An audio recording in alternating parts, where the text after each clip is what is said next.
Blessed Sabbath, everyone. I'd like to thank the Lord for giving us a day, a beautiful day today, sunny around where I am. It is a beautiful day, and we can even listen to the songs from the birds singing outside to show how God loves us, to give us another day to live.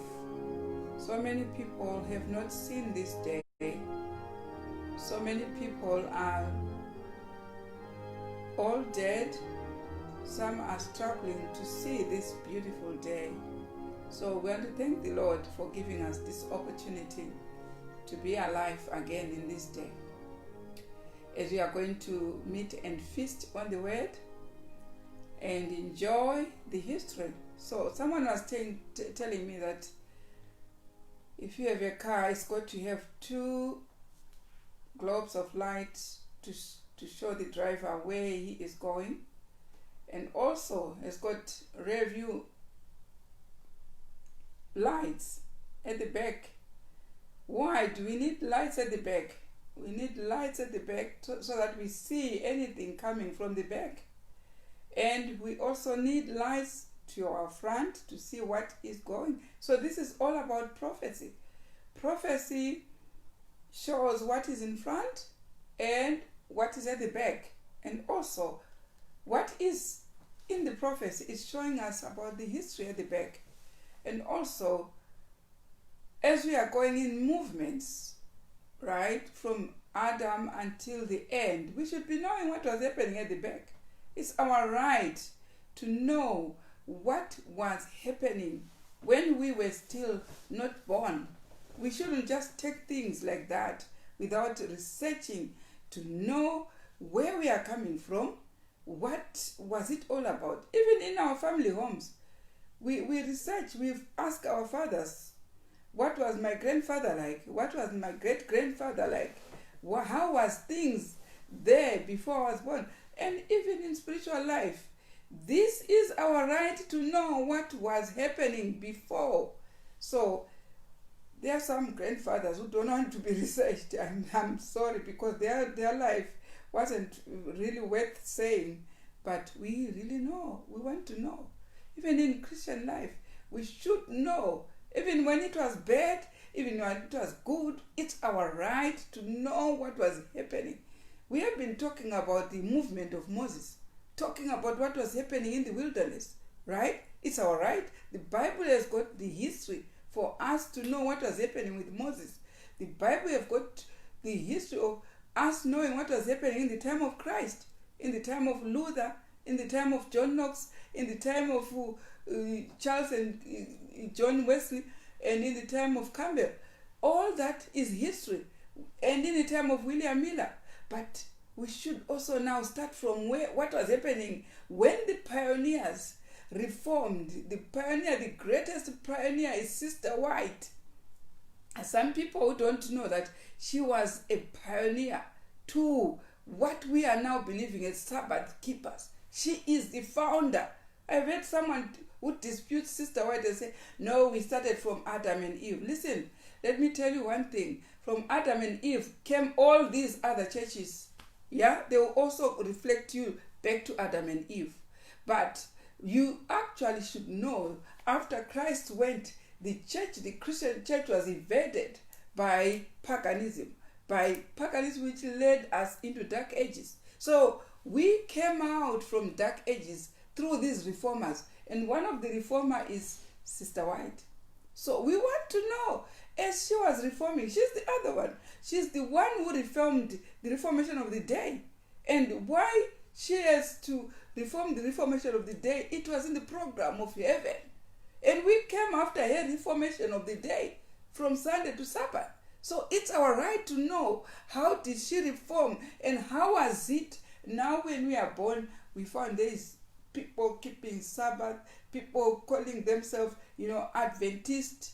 The word actually Adventist came from those who were waiting for the coming of Christ, because she had joined a movement of people who were waiting for the coming of Christ. The word Advent means coming. Advent means coming. It's not a word of a church. It's a word of people who are waiting for the coming of Christ. So those who were with William Miller were waiting for the coming of Christ. They were called Adventists. And William Miller was still keeping the Sunday. So when he was keeping the Sunday, they were called First Day Adventists. Right?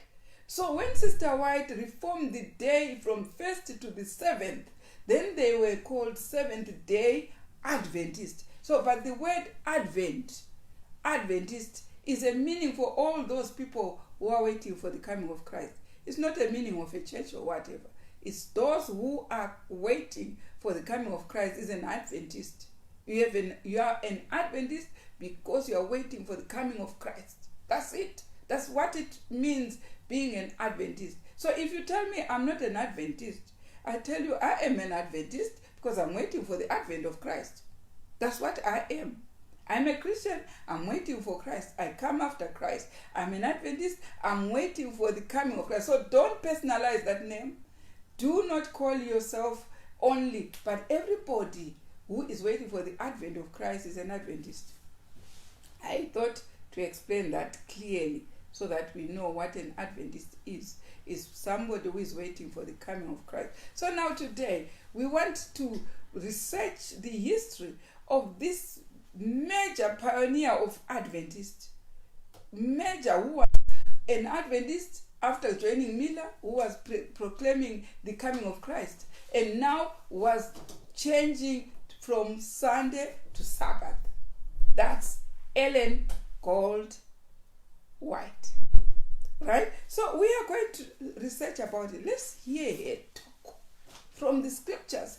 She will tell us exactly what was happening. We will have her talk. We will have even her husband talking, James White.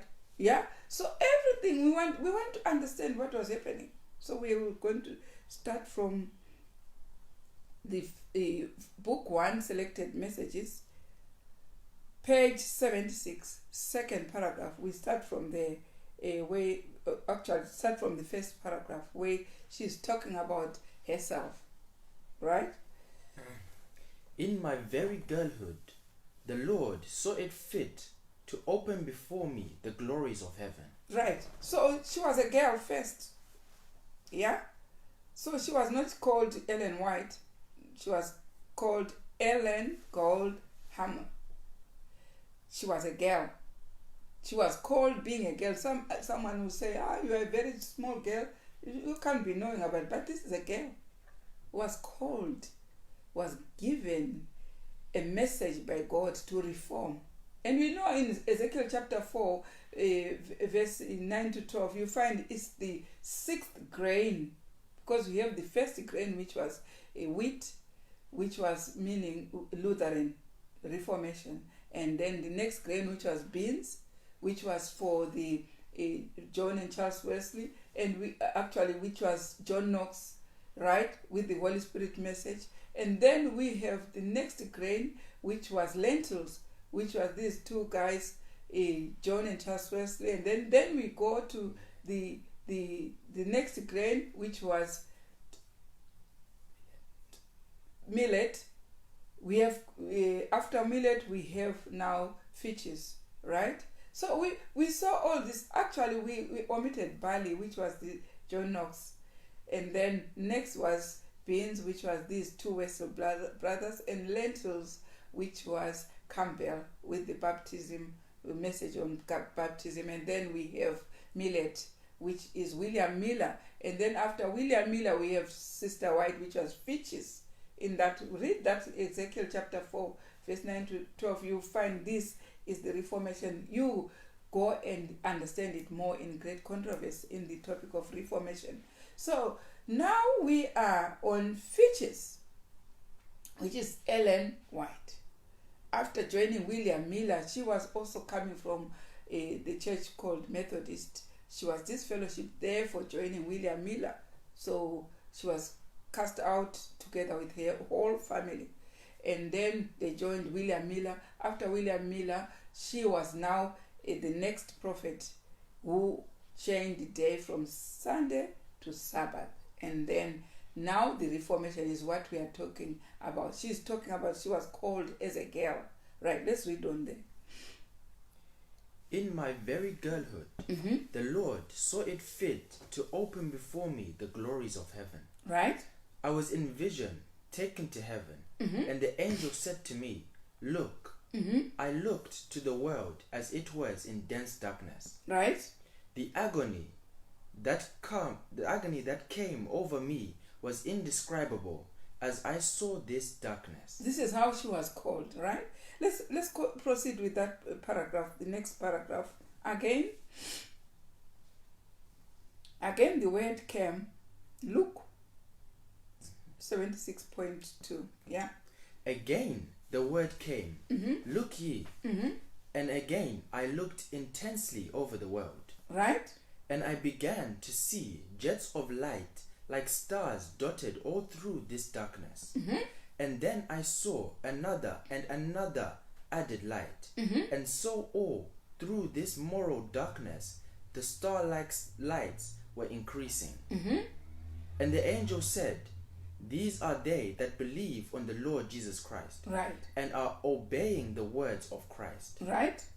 These are the light of the world.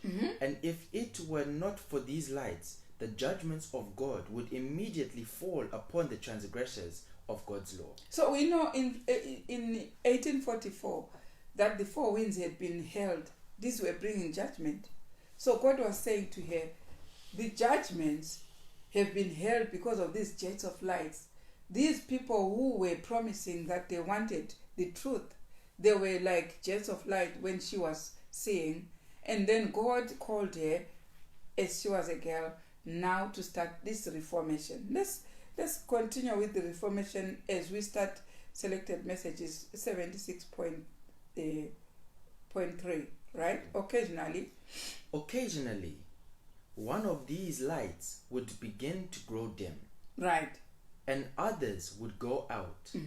And every time this occurred, there was sadness and weeping in heaven. Right. And some of the lights would grow brighter and brighter, and their brightness was far-reaching, and many more lights were added to it. Then there was rejoicing in heaven. Right. I saw that the rays of light came directly from Jesus to form these precious jets of light in the world. Right. So this is what exactly she has been shown when she was called as a girl. Now let us start and see exactly what was happening. How then did she start this reformation? We want to know, because now we are born when there is everything for us. But how did she start the reformation? We need to know. It's our duty to study the reformation and see, because there's no one who is going to go as a reformer and not give us the background of reformation. If we have time, if we do not finish, we could still allocate tomorrow from 10 o'clock to continue. We'll see how we will go about with this reformation. We want to come until the time we are right now, to want to see how things have been going until today. And all those who reformed until today, we want to see where we are going from. Where are we going? Where are we taking all these things from? No one was alive in 1844. So somebody has to, that's why this record was left in black and white for us to study. Right. So let us go and start where we are supposed to start. Sorry, I've just lost my page. I found it. So we will start from 1 BIO 230, 5th paragraph.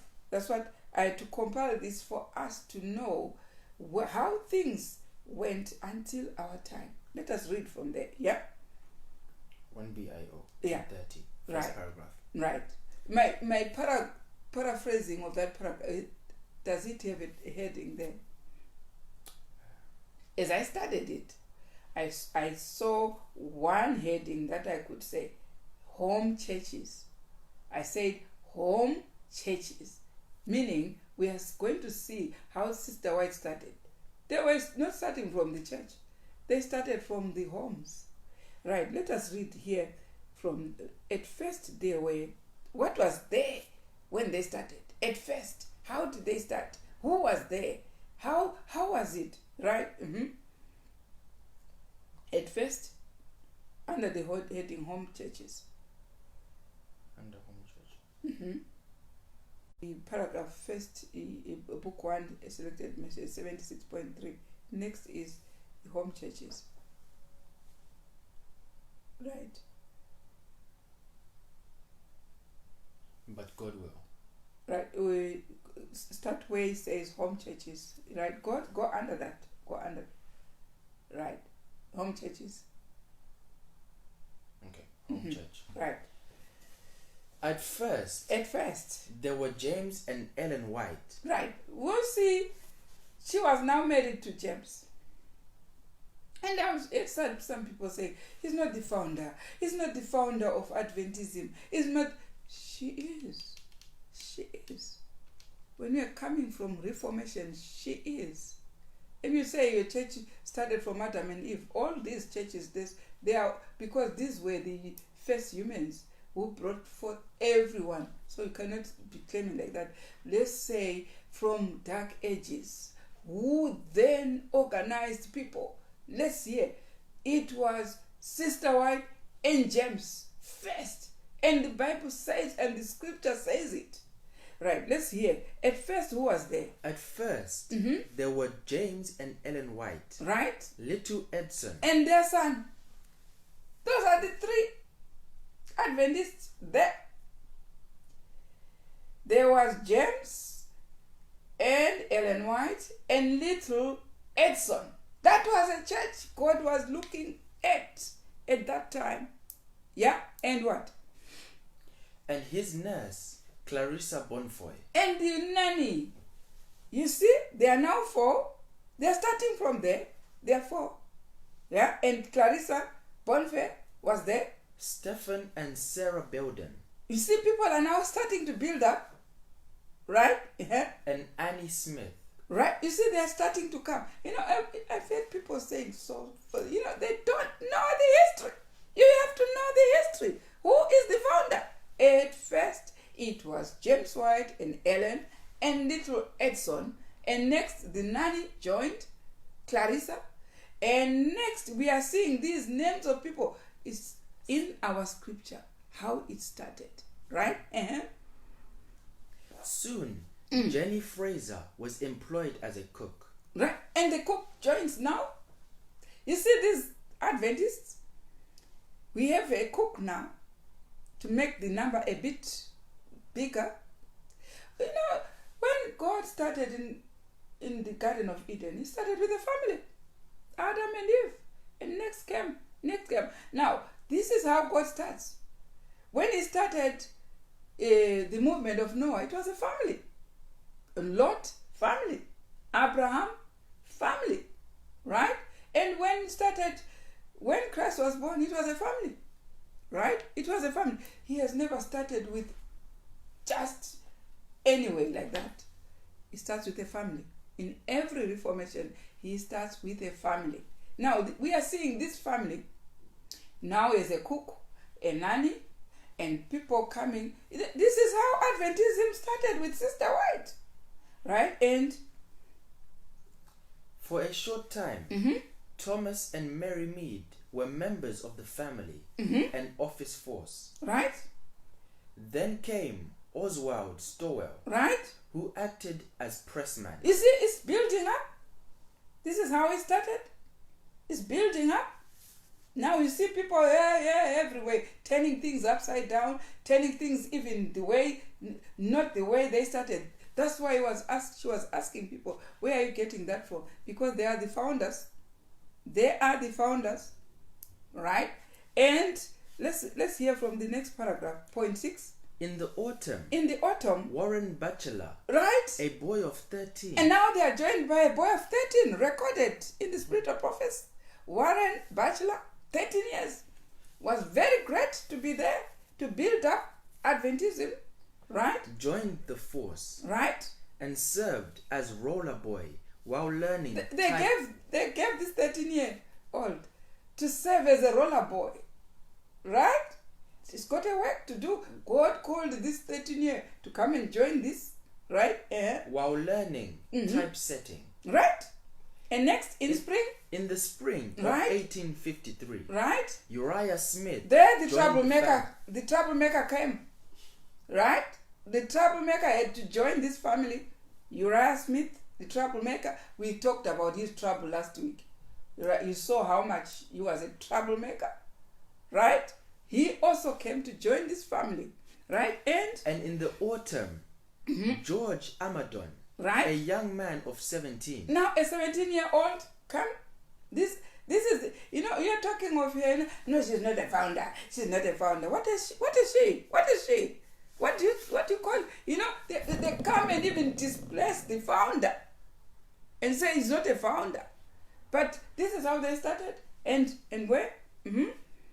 A 17-year-old now has come to join him. George Amadon, a young man of 17, also became a member of the little company. It was a small company, reforming, right? These three were to grow grey in the service of the Review and Herald. Now these are the ones now supposed to start the Review and Herald. Now we carry them as books. Review and Herald. 17-year-old came to start Review and Herald. Yeah? And don't despise these young boys or young girls. They are very important arm to God. Look at how they started the Review and Herald. They started to join this massive reformer. Right? And these three were to grow grey in the service of Review and Herald. Right? Later on, they were joined by Fletcher Brighton. Right? A son of John Byington. Right? Of northern New York. Right. You see how they are joining up to form this reformer who was an Adventist from William Miller, who was preaching the advent of Christ. Now they've come to change the day from Sunday to Sabbath. This is how they are starting. Yeah? And now let's go to 1 BIO 338, first paragraph. Right? As those in Battle Creek right assembled for the conference Friday afternoon. You see, they were in Battle Creek. They are the ones starting Battle Creek. Right? As they are now in a conference, that's their first conference, on Friday afternoon, May 23, 1856. Right? Read on. Joseph Bates right? was chosen moderator. Right? There's another guy now called Joseph Bates. Is now a moderator. And what? Yeah? Joseph Bates was chosen moderator. Right? Preaching through the meeting was done by Bates. Right. So he was the one preaching through the meeting of that conference. Right? And? Hart. Wagner. Right? White. Right? And John Byington. Right. You see these people, even Wagner was there. And these have started to join the little company now in their first conference. Let's go to point 2, second paragraph. Yeah. White reported that there were more Sabbath keepers present Sabbath morning than could be seated in the house of prayer. They were not yet with a name. What was their name? They were Sabbath keepers. Right? They are Sabbath keepers. When they were worshiping in that home, it was a home church, and they were only called Sabbath keepers. We will go through and see how they were to assume a name. What gave rise for them to assume a name? But when God raised Sister White, they had no name. They were called Sabbath keepers. You can see the lot that are joining in, and they're starting a press, they're starting Review and Herald, they are starting a conference. This is how they are starting. Right, let's go to, do we need this history? Do we need to see where we are coming from? Because you cannot just take things from the top like that and run haywire. You will run haywire not knowing who you are running haywire to, whether it's right or wrong or what. You have to know where you are coming from, right? Let's see where we are now. we want to know now from 128. Is it 128.3? Spirit of prophecy and gospel order. Now, they are getting many. They want now to start a gospel order. They want to start a gospel order. Listen to that, yeah? James White, on the prophetic gift, having introduced the visions given to Ellen, James devoted a page to the subject of a prophetic voice in Earth's last days. Right. So he's now aware that his wife has visions. Now he wants to start introducing them, and wants an order first, a prophetic order, so that they now know what the wife is being told by God.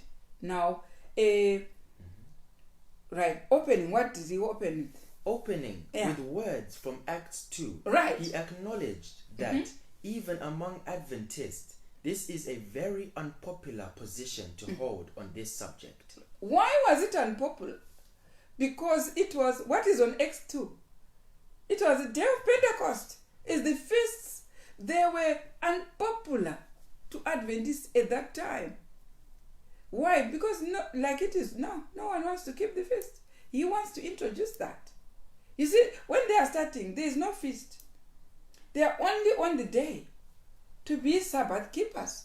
They are still, because our religion messages are progressive. God does not just give the flood of messages at one time. It will confuse people. Starts with the day. But now he wants to introduce an unpopular subject of Acts chapter 2 of the day of Pentecost. If you read on Acts chapter 2 verse 1, it's the day of Pentecost he wants to introduce. But it's very unpopular amongst the Adventists at that time. Yeah? And let's go to point 3. I know.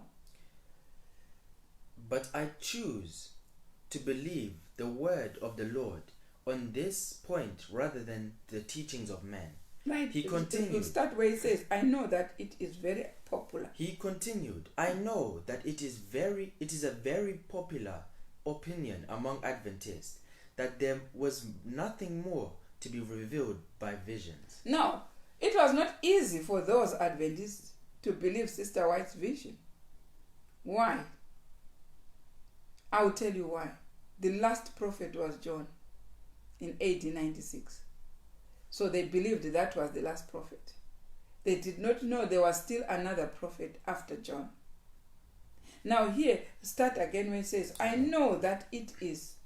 I know that it is a very popular opinion among Adventists that there was nothing more to be revealed by visions. They said there was nothing more to be revealed by visions after John the Revelator.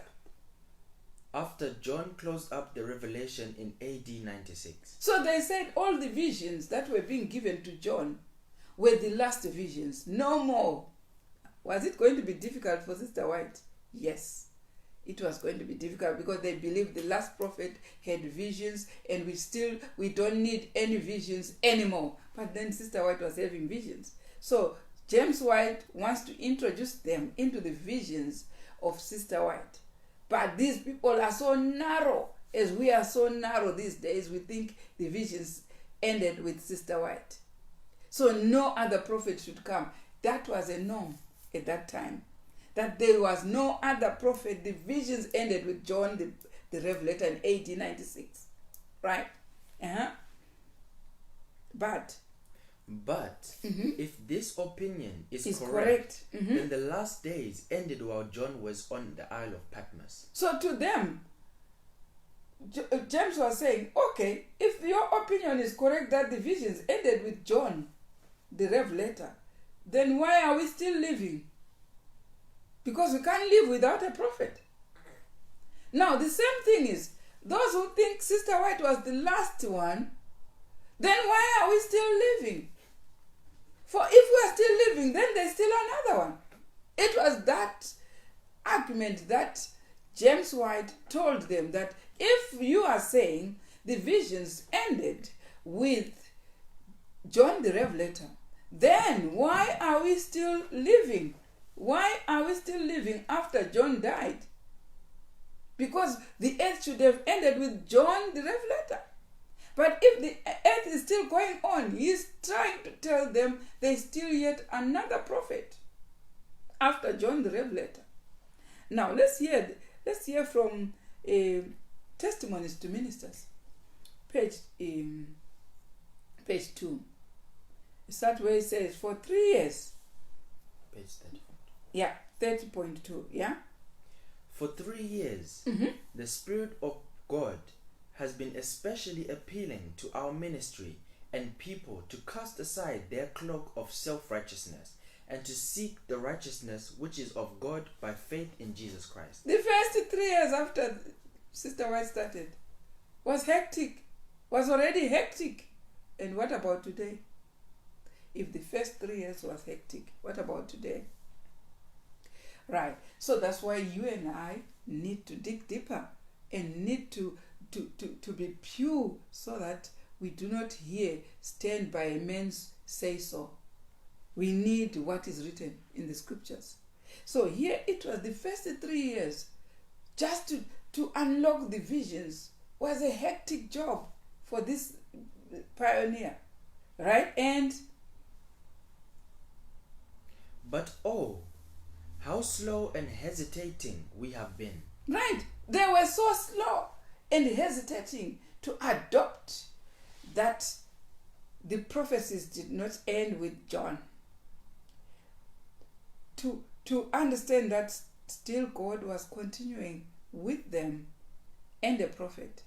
They were so hesitating. As we are hesitating, we still think from 1915 when Sister White died, we have no one until Christ died, comes. But let me tell you one thing. These were just 3 years in the Reformation of Sister White. They still so hesitating to adopt the idea that there was a prophet. And what? Yeah? The testimony and earnest entreaties of the Spirit of God have not found a response in our hearts that God designed they should. Right?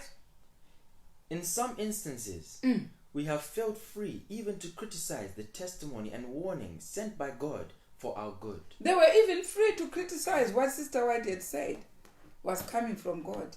They were criticizing all those testimonies. This is a small group, just one little company. What about the big company? Just this small group was criticizing the testimonies, was not ready to accept that Sister White was a prophet, was not ready to accept what was coming from God. This small group, they were already murmuring when the prophet was there. This one. We understand the murmuring of Korah and Dathan in the wilderness when they were murmuring against Moses. But what about when our people are murmuring? We don't understand that. Yeah? We understand the histories of Jeremiah and Isaiah and other people, and the history of Christ's reign on 3 years he was in this ministry. We understand it so well, but we do not want anyone to touch our own history. Why? Is there anybody infallible? It's only God infallible. This one, they took it so hard to understand Sister White, and even criticized the visions that she was saying I was in vision. Why did she have all these visions? Why did she stop breathing? Why did she stop blinking? It's because she was facing people who will never understand that she's coming from God. She is a prophet from God. Now let's hear. Where you left. This is a serious matter. It's a serious matter, criticizing the testimonies. Yeah. What is the result? What is the result of that? It is a coldness of heart. Right? A barrenness of soul.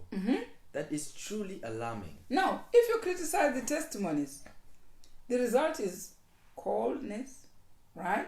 Barrenness, and an alarm. Because God will never stay in a heart which is criticizing his own testimonies. The next thing after criticizing, you remain cold. You remain barren. God will just pack his things and go. It cannot use someone who criticizes. Right? How many are criticizing? Do you actually know what you are criticizing? This is what it was in the time of Sister White. It was hard to start that reformation. You talk about her now because she's dead. But when she was alive, it was hard. Right. Let's read again from WV. WV, it's Woman in Vision. WV, page 74.9. Woman in Vision. Through December. Through December, James White joined Ellen White's voice through December, James White joins Ellen White's voice through the 4 review editorials. Under the same title, Gospel Order, he came to grips with the matter in the practical way. In the first editorial, he pointed out the confusion that exists when gospel order is overlooked. Now, he now is introducing there is something that is called overlooking the gospel order.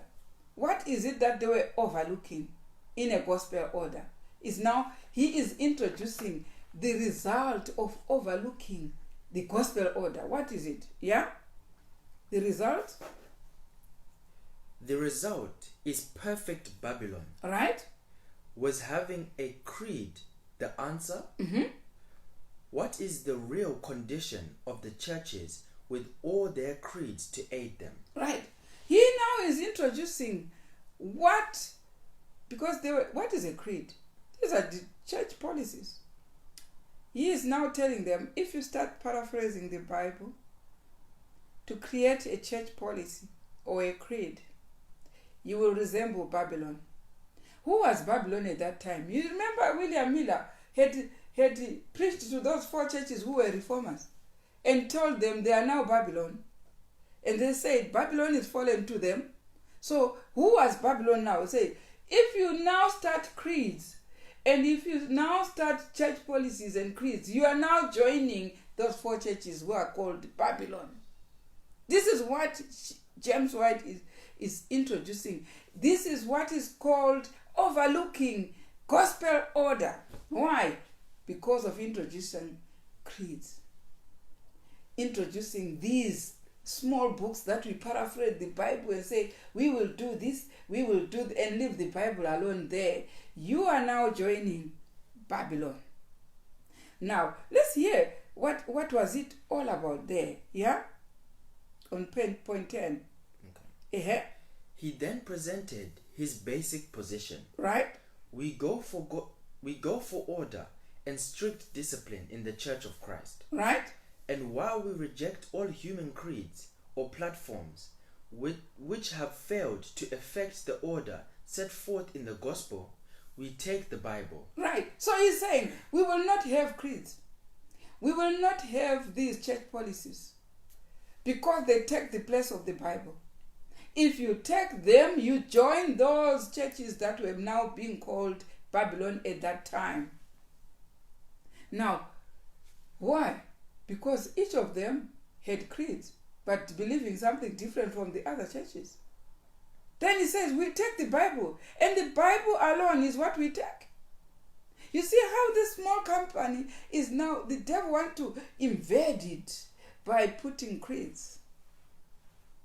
Just at the age of 3 years, the devil was up for this small company, starting to want to introduce the creeds, to want it to join the other 4 fallen ones, which were Babylon is fallen by William Miller at the previous Reformation. Now let's hear what happened then. What happened? Were the creeds introduced or what? Right. We take the Bible. Read again. And while we reject. Okay. And while we reject all human creeds or platforms which have failed to effect the order set forth in the gospel, we take the Bible, the perfect rule of faith and practice, right, given by inspiration of God. So he is refusing any other small books for us to follow except the Bible. That's the perfect leader. And you see how people have remained behind. When we are in the fifth angel's message, their creed is stuck on the third angel's message. That's why he was not allowing them to form the creed, because they will be stuck. Instead of moving with the Bible, what the scroll was still continuing to be unrolled. So how then was it going to be unrolled when the creed is already stuck? Who was going to go and introduce whatever is new coming to the brethren when the creed is now making them stuck? They should have the spirit of prophecy continuing to unroll. Someone, a prophet, should be there to continue to tell them new things, because God says in Amos chapter 3 verse 7, God does not do anything except informs the prophet. So God will be dealing with the prophet and unrolling some further information from the Bible. But if you make a creed, that action of unrolling is abolished. This is how the abolished message is coming as fresh, by informing creed, like it was with other fallen churches which were called Babylon. So it is warning, if we do form those creeds, we become Babylon like those. Right, let's hear. This shall be our platform, right, on which to stand. It's the Bible. The Bible shall be our platform on which to what? To stand. We don't want any other books. We don't want the Bible. Yeah. Our creed and discipline. Right. So the discipline comes from the Bible. The creed is the Bible. No other book but the Bible. This is what they were advocating, this little company. Now let's hear WV 75.6. Yeah? Okay. Says one. Says one. If you organize so as to hold property by law, you'll be a part of Babylon. Right. So they came property. What property is it now that they were now assuming this property? You know, people were paying the first tithe and the second tithe. That becomes a storehouse. And that money, when it is accumulated, whoever is holding that money is scared, cannot buy anything, because the people who are paying that money, they will think you are using our money. So who was holding that money? It was James White. And now he's being warned. Now, if you are going to organize to hold property by law, you will be part of Babylon. What was this that they were supposed to organize? They were living in a world where there are governments, everything ruling. So if you are holding that money, they were scared. Some of it was coming into property, but they needed the law to cover their security. So it means they wanted security. They did registers to have security, because they've been joined by people like Uriah Smith. These are people who were criticizing terribly, especially Uriah Smith, who don't agree with Wagner and Jones. These are the people who will find anything to report them. These are the people who find, if they label them as people eating the tithe or eating. So James White is worried. Let's register. Let us register this company. Now, someone is warning them. Says one. Read. Says one. Right? If you organize so as to hold property by law, right, you will be a part of Babylon. Someone is warning, just register so that you make security with that property. Then you join also Babylon. So Babylon was joined in two different ways. By registering, two, by making a creed. You understand? These two things, once they do them, they've been given a warning. If you make creeds, you become Babylon like other churches. If you register to hold property, to make security so that you have property and you are covered because of registration, then you also become Babylon. Now let's read on. Let's read. Someone should be reading this history so that we know exactly why things go wrong. They go wrong. Why was wrong? What was wrong by registering? What was wrong? because they were supposed to be an antitype of the movement of Moses. You always talk about wilderness, say, John, we are in the wilderness. Are you in the wilderness? So you should be having a prophet. Because in the wilderness, they had a prophet. They had Moses. Now, was Moses registered to Pharaoh? Was Moses, if he ever registered to Pharaoh, God was not going to use him. Why? Because he will have two masters. When God says something, Pharaoh says something. And who was he going to listen to? It was going to be weird to find Moses going to Pharaoh to find answers what to do with Korah and Dathan. To go to Pharaoh and say, hey, people are worrying me here. What, Pharaoh, tell me what should I do with these people? Moses was just going to God straight without going to Pharaoh. Moses was answerable to God. That's why they were warning James and say, if you want to organize so that you secure property by law, you make the company Babylon. You are going to make this company Babylon because you will make us answerable to God and to Pharaoh as well. There can't be two. You cannot have two masters. This is what they are telling them. You can't have two masters. Now, why are things coming in? It's because when we are registered, whatever Pharaoh will advocate, we will also say yes, we salute. So if Pharaoh says people should do this and that, you will actually, like Pharaoh was saying, midwives, any child who is above who is born as a boy should be killed. That was a law from Pharaoh. So if Moses was there with his group there, what was going to happen in anyone? They will listen to Pharaoh and kill all the male children. This is the problem. This is the problem. You have to be answerable to your registration. You can't do things against your registration. You have to, because the registration is telling you to do this. You have to do it, and God will be left alone.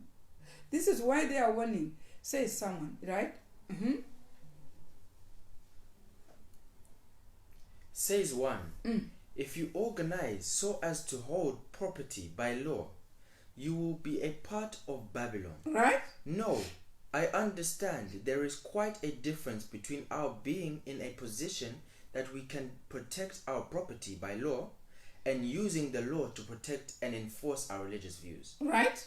If it is wrong to protect church property, why is it not wrong for individuals to hold any property legally? Right? So it's a debate now whether to register or not. It's a debate. Now, Brother White. Mm-hmm. Brother White has asked the We are on brethren, 76.1, yeah? WV. Brother White has asked the brethren to speak in relation to his proposition to secure the property of the church. Do you understand? Right? I do not know precisely what measure he intends in this suggestion, but understand it. Right? But understand it is to get incorporated as a religious body according to the law. For myself, I think it would be wrong to make us a name, since that lies at the foundation of Babylon. Right? I do not think God would approve of it. Right. So there's another brother now who is very scared of what James White, he says, James White wants us to be incorporated by law or to be registered by law. He says, now, if you do that, you will assume a name. Now, if you go to any bank and say, we want to register as a company and have a bank account, they say, we want a constitution, isn't it? The first thing, they want a name. The second thing, after a name, they want a name and they want a constitution. What are you registered as? And this is what they're saying. If you register, you will have a name. Mind you, initially they didn't have a name. 2, you will have laws to abide with. And the Bible will be left alone. So they are warning. Because why was James White advocating for registration? It's because he was scared. He was holding property. So he wants to be covered by the law. But they are warning him, if you do that, right, you will have a name. 2, you will have constitution for us to follow. And the Bible will be left aside. That was a grave warning. And it says, I don't think God will approve of that. Now, let's hear furthermore, WV 77.1. Cautiously, the conference moved into the highly sensitive area. Now, they say this area is highly sensitive. I know right now, when you are listening, it sounds highly sensitive, but it was the grave basics from God. Moses was very prosperous when he was listening to God and God alone. And for him to remain like that, he had people who were worrying him in the wilderness. There were people like Korah and Dathan, Miriam, Aaron, all these people, and they made him err.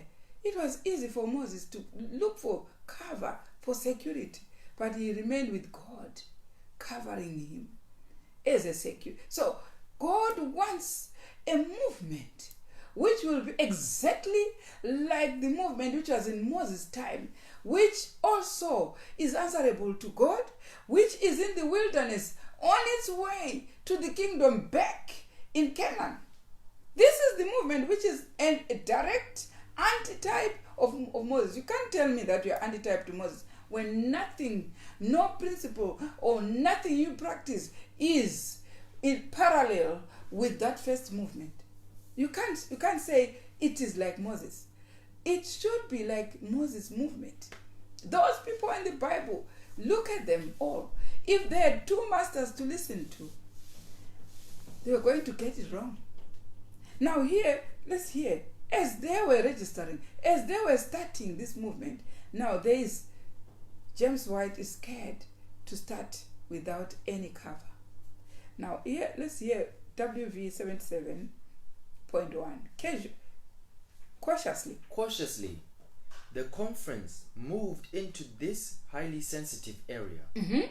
Brother Paul feared that to adopt a general name would hurt them as a people. Now, they are debating which name then should we give ourselves. You see, now the name is coming. These names that are coming, they came because of that. Now the name is coming, is about to come. They want to debate what we are, a little company, Sabbath keeping company, and this name coming to us should cover us, and we will register with this name, because if there was no registration, there was no need of a name. But now there was a need of a name. So what were they going to do? Right now, let's read on. Brother Paul feared that to adopt a general name would hurt them as a people. J.B. Frisbee was opposed to a sectarian name,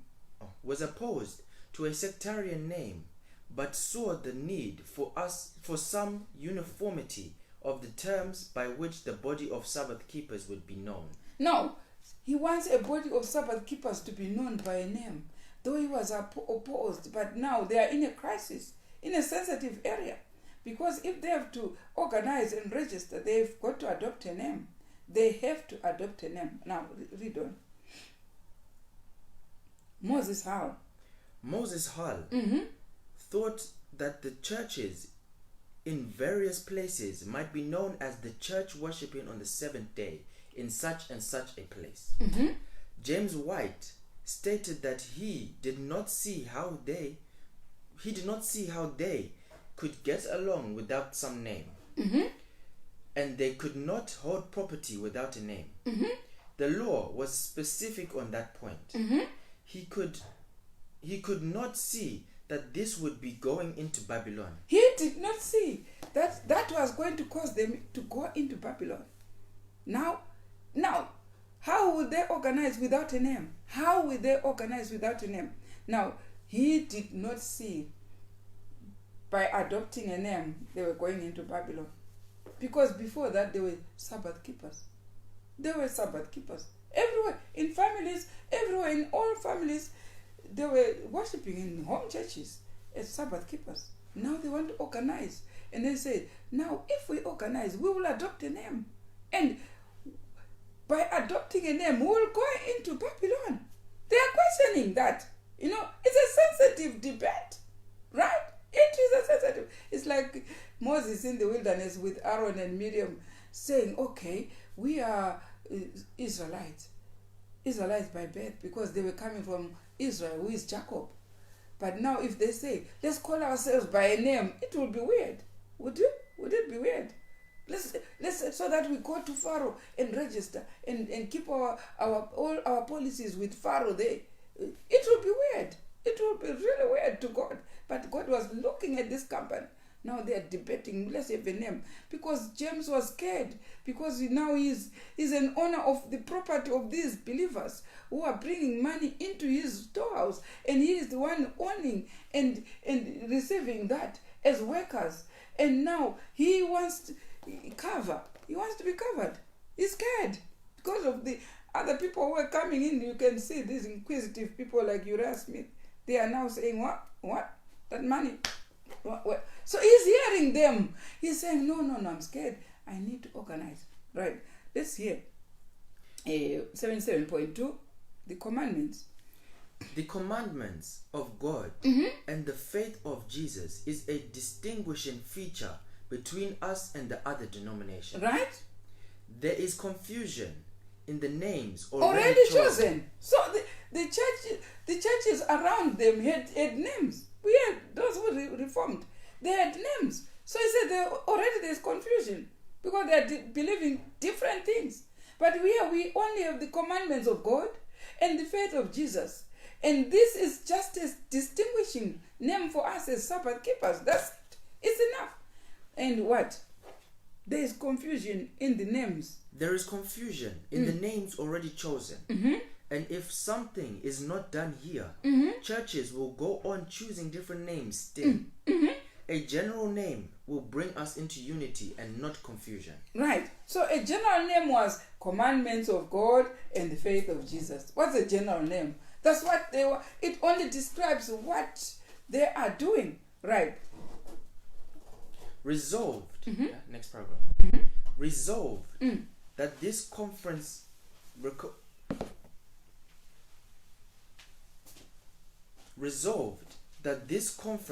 recommend the following church covenant. We, the undersigned, hereby associate ourselves together as a church, taking the name Adventists, covenanting to keep the commandments of God and the faith of Jesus Christ. It was seconded by Moses Hall. Now you see they started voting. So someone is seconding. That's where they started, because before that they were not voting. Sister White, why are they voting there? Do you know what happened in that conference? I'll give you in another quotation. It's this conference where Sister White was not well. She was ill, and the husband went ahead to make people to vote, and they voted for a name. And when they voted for a name, Sister White wasn't there, because by right Sister White would go into a vision and tell them it is right or it is not right. But when Sister White wasn't there, James White went ahead and made people vote. And here we are seeing Hal seconding that, right? And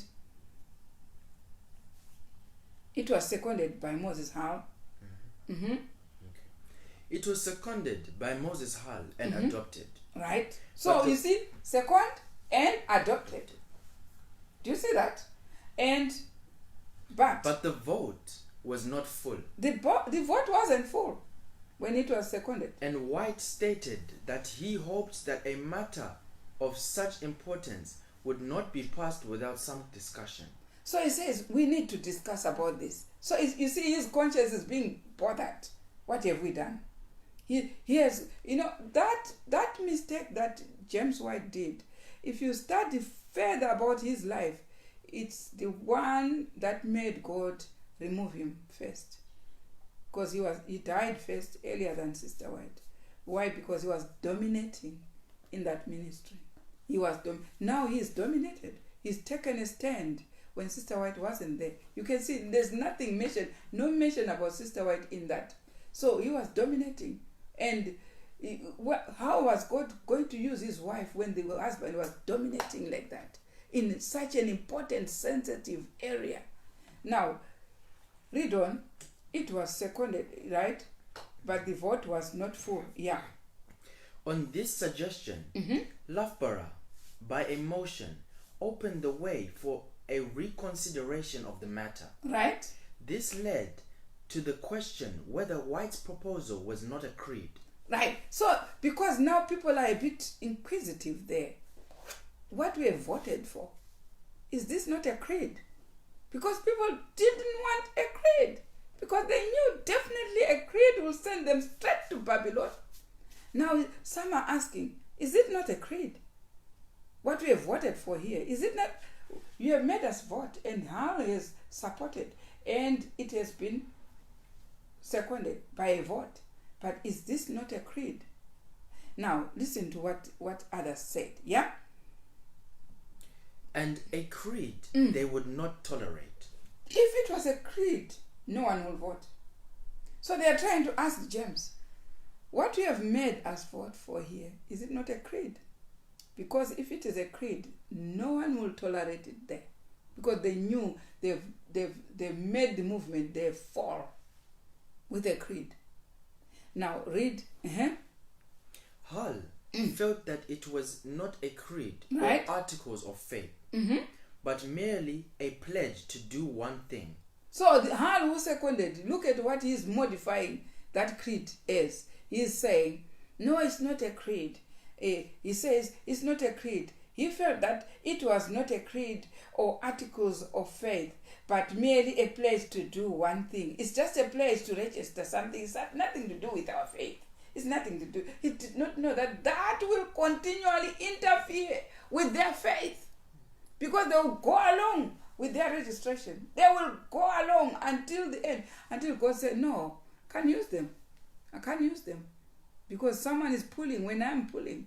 I can't use them. Now, listen. Hull felt that it was not a creed or articles of faith, but merely a pledge to do one thing. Right? Keep the commandments of God and the faith of Jesus. James White then led into a discussion of the involvement in the light of the fears sustained by some. Right? So, James White knows he has gone wrong. He has gone wrong there. Yeah? Because there are some who are now suspecting it's a creed. They are whispering everywhere. It's a creed. It's a creed. It's a creed. He has made us made a creed. Why? Why? He was scared to look after the property. So he wants something to cover him. But messing up. He was messing up. Right. Let's hear from 81.12. Right? Okay. James said, said, in part, I would like to hear remarks on this point. Why does he want to hear remarks? He wants to see whether people are going to revolt or to rebel or something, because he is not settled. He has done something wrong, right? It will certainly be doing like those around us, and certain individuals will say that we are following Babylon. Now he is now saying that, let's discuss more about this. Certainly, we are now doing like what those in Babylon do. When you are being told you are Babylon, it means you are doing exactly what other people who are fallen are doing. That's what it's called Babylon. Because the Israelites, when they were not keeping the statutes, the feasts, and the Sabbath in Canaan, they were sent to Babylon. Why did God send them there? Because that's where you get people who are not keeping the feasts and the Sabbath. So they went there for 70 years. because they were not keeping. Go and join them. That's what God said. Go and join them. Now here he's saying, now what we have done, he is actually conscious that I've done something wrong. We have patterned what the other churches are doing. What the other, those ones in 1844, we had been told they were Babylon. That's what we have exactly done. We have exactly done that. That's James White now. He is coming back to normal. And what?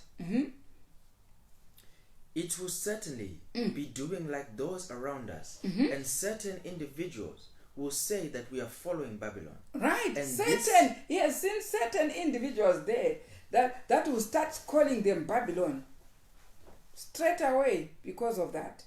Certain individuals now will say, now we are part of them. Right? And this may be an objection in their minds. Right? Okay. Right. Loughborough suggested that if this were true, they would be patterning after the other churches by building meeting houses. You see, they had no meeting houses. They had no churches at that time. What did they have? Home churches. In this lockdown period, what are you doing? Going back to what they were. What they were when they started, they were in the homes. Like what? Enjoying themselves. Why do you want, I'm not blaming you for going to meet in a meeting house. I'm not blaming you for that. But at that time, the pioneers didn't have meeting house. They could have gone on, James White and Sister White visiting brethren in their homes. They would be in all the homes, and they will be called Sabbath homes. Sabbath keeping. Everywhere Sabbath keeping, But now they are saying, because you have assumed the name, then what are you going to do? You're going to start building meeting houses, like what it was with those who had fallen. It was a way of making sure people still continue to do what they are doing when they had fallen. Now, listen, read on. Let's hear. We are studying history, and it's our right to read and see what was happening. We call the churches Babylon not because they covenant together to obey God, but for other reasons. Now someone is saying, no, we don't call them. We call the churches Babylon not because they covenant together, but for other things. They're trying to be smart. You understand? And Cornell could not see that adopting such a covenant was patterning after the church. There is another one who wants to second how. I don't think we are being Babylon by building meeting houses. I don't think so, right? There is a paraphrase there. I did paraphrase in pastoral ministry, PM 27.1, and I said when I paraphrased, I said, why James moved then into registering. Right? The work of God is to be carried on by us as a people. We know how it started. Right? My husband said, wife, let us take only 16 shillings a week. Now, from that storehouse that they had, James White is saying, wife, let's just take 16 shillings. Let's only live on 16 shillings. Because there was plenty of money. But let's just take 16 shillings. Why? Listen.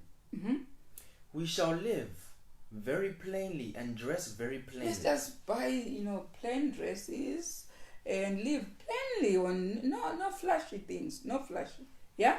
And take the means that otherwise would come to us and invest it in the publishing work. Now they say, the whole storehouse which is there, it's James. Still thinking of protection. So that he builds a structure which the other brethren will say, yes, our money has gone there. And we start a publishing house. Now, he is now advocating, let's start this house. Let's just take 16 shillings and live on that meager salary. The rest, let's build a publishing house so that we can also please the brethren. You understand? Yeah, they're starting a work now. Yeah? The publishing house then was a plain, square building, Yeah? 24 by 36. Right? First publishing house in Battle Creek established in 1855. That was in year 1855. They now started a publishing house. Yeah? Let's go on. Some narrow-minded men who wanted the money for themselves. There are people there. So that's why James is acting like that. He says there are people who wanted money for themselves. So these people, they are seeing this money which is accumulating. Okay, let's do something with this money. Because there are some people who really love money among them. And I bet if you ask me, it was not part of them. Right? Some narrow-minded men who wanted the money for themselves said, this altogether too large a building. You remember when Judas said to Mary, who was washing the feet of Jesus Christ with oil, anointed his hair and used the hair to wash that anointing oil was very expensive according to Judas. Now here we are seeing, and you know why he was expressing, there are poor people who need this money, they are poor, as if he was worried about the poor people. He wasn't. It's him who wanted the money. Now here we have got another Judas here. And read again where you read. Some narrow-minded men who wanted the money for themselves said, this altogether too large a building. No, they're saying this publishing house, it's too large. It's too large. But you can see where he is coming from. It's because they are narrow-minded. They love money. They feel that James is now wasting money on that publishing house. They brought such heavy pressure to bear regarding this question that a meeting was called. No, they're making the problem worse to James. James White was trying to please them by building this big one so that they see where the money is going to. Now they're saying it's too large. You see how hard it was to establish let's go to Pastoral Ministry 27.4. Yeah. The publishing work has been founded in sacrifice. Right? It has been maintained by the special providence of God. We started it in great poverty. As prosperity attended the publishing work, the wages were increased, as they should be. Right. So he's commenting about that publishing house. Let's go again in 2SG 145.1 spiritual gifts 2SG. Right? Satan had tempted some of the brethren that we had too good a horse. Some brethren were being tempted now by the devil and say, okay, you have displayed so much money. Yeah? You had too good a horse. You had so much money to build such a publishing house. Yeah. Although Satan had tempted some of the brethren that we had too good a horse, although we had given it up for others to use, and had come that journey in the tedious manner described. Jealousy was aroused that Bro White was making money. Now, in their jealousy, they started nosing about and saying, Brother White is making money with us. He's making money with us. Yeah? NAH was the instigator. There was an instigator in that. Right? And it awakened the same feelings in those who should have stood in our defense, and silenced at once such unjust suspicions. As NAH was very poor, my husband only 7 or 8 months beforehand handed him $20. You see, they had helped this NA. NAH is an abbreviation. They didn't want to mention his name anyway for protection. But maybe he was still alive at that time when they were writing. So that's why they were protecting the name. But this was someone who came and was very poor. They had offered 20 shillings. Is it how many? $20. At that time, $20 was a lot of massive money. And because you can hear them, they're saying they want to live on 16 shillings. So it means it was $20 was a lot. So they had helped this man and gave this man 20 shillings because he was very poor. But it's the man who is instigating now. After eating their money, is instigating and telling people that these people are sitting in pretty money. They even gave me 20. They want, read on. Mm-hmm. As NAH was very poor, my husband only 7 or 8 months before handed him $20, which was put into his hands to help the cause. Right? Took his coat from his back and gave it to him, and interested the brethren in his behalf, so that a horse and carriage was given to him at the conference at Johnson. But this was the reward he received: jealousy, evil surmising, and false insinuations, which found a place in the hearts of some who knew us. This wounded deep. We were forced to wade through a tide of oppression. It seemed that the deep waters would overflow us and we should sink. Right. Now, the devil is after this company, using some of these members that are being labeled by name to overthrow this woman. You remember that prophecy on Revelation 12, which says the woman was given eagle's wings to fly into the wilderness. But what happened to the devil? The dragon put water in the mouth and spattered the woman to overflow the woman. It's there in Revelation 12. This is how now they wanted to overthrow this couple, James White and Sister White. These brethren who came assembling in their house as a home church. Now there is money involved. They want to overpower this couple, which is being used by God. Now, I wrote a paraphrase for the next one that we are going to read.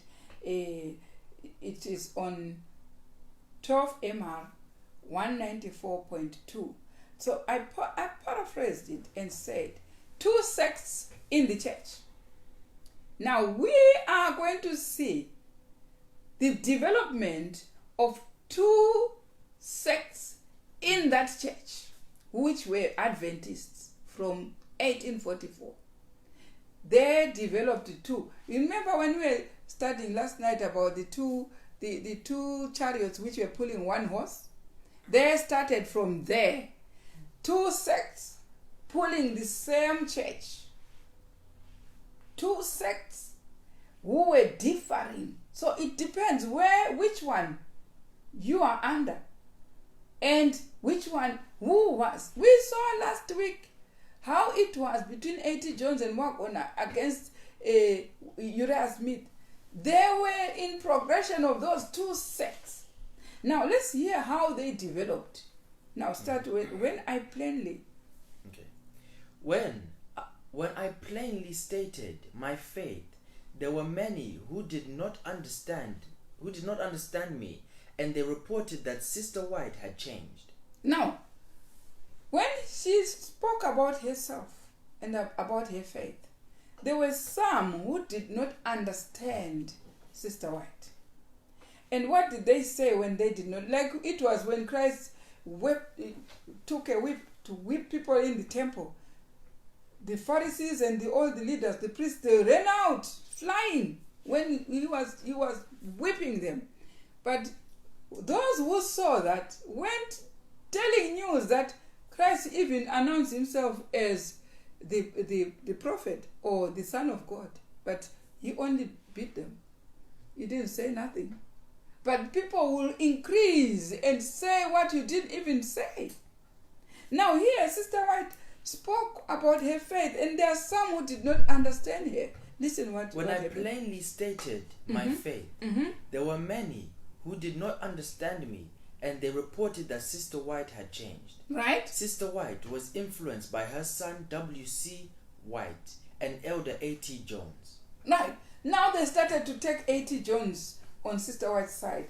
These are the people, her son, yeah, and A.T. Jones. These are the ones now influencing Sister White, so that they don't listen to Sister White. It's like somebody who, when you say a point, they say, no, we know where your point is coming from so and so. It's in a way. You're trying to avoid that point by assimilating that person with another person who is wrong. So many people do that. This is a tactic from the devil. And read on there. He says his Sister White is being now influenced. He has changed. He's being influenced by A.T. Jones and Wagona. Right? Listen. Of course, such a statement coming from the lips of those who had known me for years, who had grown up with the third angel's message, and had been honored by the confidence and faith of our people, must have influence. I became the subject of remarks and criticism. Look at how now she's a subject of remarks over a small company. What about the big companies? I've heard people declare Sister White openly. Sister White is a satanic. Sister White is one. These are the products of this company, which was criticizing Sister White. There are products that have gone on in every generation, coming from that product, which were criticizing Sister White from that time. Right? And? Of course, such a statement coming from the lips of those who had known me for years, who had grown up with the third angel's message and had been honored by the confidence and faith of our people, must have influence. Right? I became the subject of remarks and criticism. Right? But no one of our brethren came to me and made inquiries or sought any explanation from me. Like it is. We preach the present truth. We are subject of criticism everywhere. We know that. And let me tell you one thing. One good peace of mind is we don't care. As long as we are doing the work of God. We don't care. Sister White didn't care. She was aware. People were criticizing her everywhere. But she pressed on with the work. We know we speak well about the present truth. We do speak what God gives us. And we know people will talk here and there. You remain talking and we remain moving on with the truth. We don't care. We don't just care. We know there is another company which was progressing from that company which was against Sister White, which continued to criticize the voice of God. We don't care. We leave every result to God. Right, read on. We tried most earnestly to have all our ministering brethren who were rooming in the house. We tried most earnestly to have all our ministering brethren who were rooming in the house meet in an unoccupied room and unite our prayers together. Now they called those people who were talking nonsense about them, and they united in another unoccupied room, so that they started praying for this spirit which had gone into the brethren. But did they hear? Listen to what? But did not succeed. They did not succeed. 2 or 3 times. Right, they did 2 or 3 times uniting in prayer to pray for that spirit to be wiped off. But that did not go. Listen, read. They chose to go to their rooms and have their conversation and prayers by themselves. Yeah, that's what it is. When you are preaching, when you are saying something, discussing something in the forum or in the Facebook or anyone, someone will be busy inboxing you talking about that, instead of coming direct and saying this is wrong because of this A and B, this is evidence from scripture how wrong it is. They will be busy inboxing. Don't listen.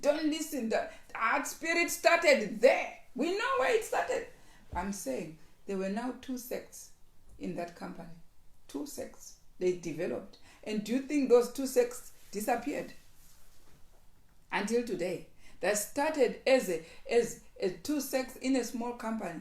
What about now when the company is big? How many sects? How many? Did it enlarge? Right? Read on. There did not seem to be any opportunity to break down the prejudice that was so firm and determined. We had no chance to remove the misunderstanding in regard to myself, my son, and E.J. Wagner and A.T. Jones. You see who is now on the side of Sister White? Her son, A.T. Jones, and Wagner. These are in one sect. But Uriah and others that have not been mentioned are on the other sect. These are the two horses in Zechariah chapter 6 that we saw drawing one chariot, which is the church. And they are still continuing like that. Some are there, some are there.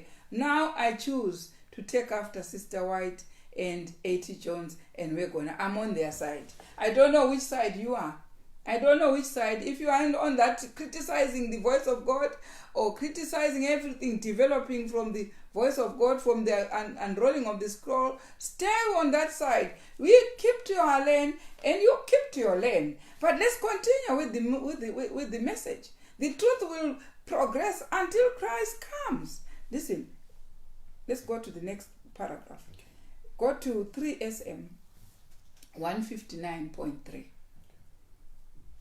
In the weeks right? and months following the session, a hard core of opposition developed in Battle Creek. Now, they have now affected, that publishing house was built in Battle Creek. Now there was a hard core, a hard opposition, opposing Sister White, A.T. Jones, and and Sister White's son. They are on their side. While a hard core, now it is more people opposing them. There were two sects from that time. Now, listen what happened then. The church headquarters and the location of three of its major institutions. Ellen White frequently absented herself. Now, it has caused even the servant of God to frequently be absent. Because that was not blessing him here. Because the spirit which was with these brethren against her was not a blessing. She would rather be absent and continue with God than be where there is such opposition, terrible opposition of people opposing you in their looks, in everything, looking at you like something. It started there. When you see it continuing now, you know where it started. Let's read.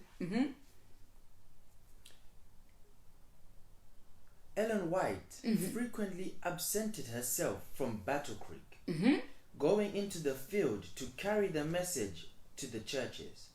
At times, she worked with elders Jones and Waggoner. These are the two who were on her side. The rest were out against her, right?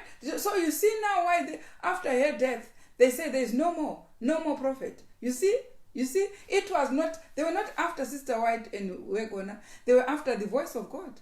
They were after God's Spirit, not to go in through these churches, because God was continually using the prophet. And this is why the 1888 message came through A.T. Jones and Waggoner, because Sister White had a strong opposition at that time. Nobody would hear her because of that. You see how she's absenting herself continuously. So God had to choose these two guys so that they speak on her behalf. She could have been the one to bring the 1888 message. But now look at how much spirit is against her at that time. We are reading it in black and white. It's not hearsay. Right? At times, she worked with elders Jones and Waggoner as all three engaged in presenting the precious truths of the gospel. She led out in an important and successful meeting of our ministers in January 1889 in South Lancaster, where many were greatly blessed. A report is included in this chapter. Right? So why do you think all this was written? They knew after the death of Sister White, the death of A.T. Jones and Waggoner, and people who were opposing will take over, and nobody will know how this started, nobody. They were actually going to abolish everything. They were going to abolish. Thank God we have this history. It is telling us how things started. Thank God for that. And right, let's read from.